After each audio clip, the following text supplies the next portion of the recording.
से समाधि की ओर एक बड़ा मुद्दा रहा एक समय में। लोगों ने बहुत सारे इसको लेकर, जब ओशो की ये किताब आई थी और संभोग से समाधि की ओर जो मुद्दा रहा, लोगों ने तरह तरह की धारणाएं बनाई। क्या है इसका मतलब, क्यों उन्होंने ऐसा लिखा, ऐसा कहा, उस किताब में क्या है, बिना जाने लोगों की मानसिकताएं अलग अलग लेवल पर चली गई।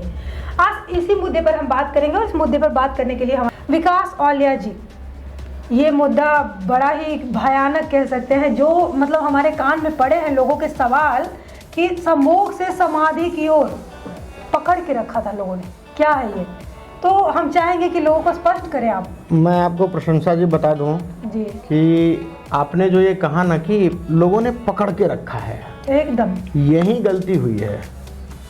लोगों ने जो पकड़ के रख लिया ना, यही गलती हुई है और सबसे बड़ी गलती यही है।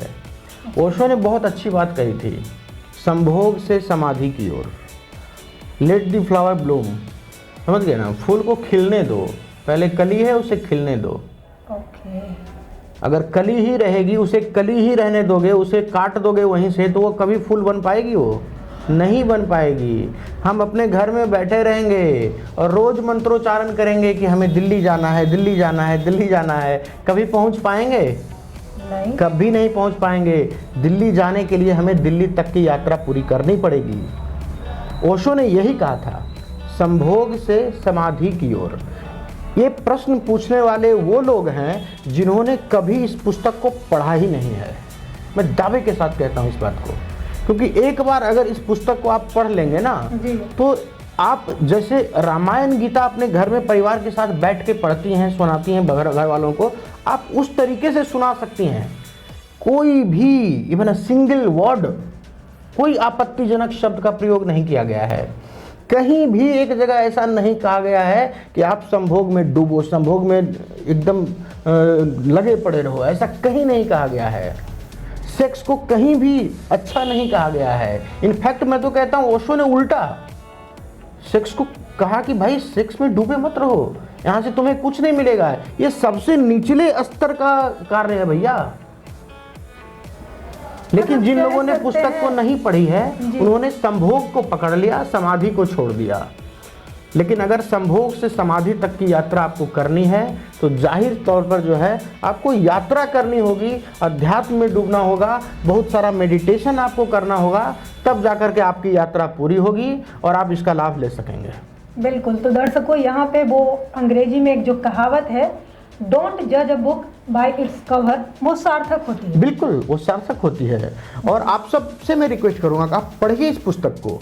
एक बार जब आप पढ़ेंगे ना, तो आपके दिमाग की सारी भ्रांति खुल जाएगी, सारी भ्रांति टूट जाएगी, क्योंकि आप पढ़ते नहीं हैं। और हमें कभी कभी ऐसा लगता है कि हमारे मालिक ने, हमारे ओशो ने यह कहकर कहीं गलत तो नहीं किया।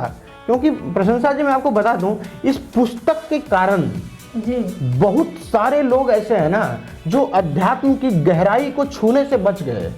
क्योंकि ओशो एक ऐसा नाम है, इन्होंने एक ऐसा मेडिटेशन का टेक्निक बनाया जिससे कि इंसान भगवत्ता तक को उपलब्ध हो सकता है।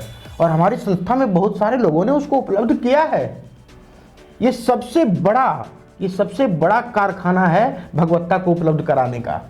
लेकिन इस एक पुस्तक की वजह से ना, इस एकमात्र पुस्तक की वजह से बहुत सारे लोग इससे दूर चले गए बहुत। तो इसलिए मैं सबसे गुजारिश करूंगा, प्लीज यार, जो भी इन्होंने कहा कि डोंट जज a book by its cover, जी, तो इस चीज को थोड़ा सा सार्थक कीजिए। आप लोग देखिए इस चीज को यार। चलिए, बहुत सही कहा आपने। इसके ऊपर जो एक कली है उसको खिलने दीजिए, उसको खिलने से पहले ही काटिए नहीं।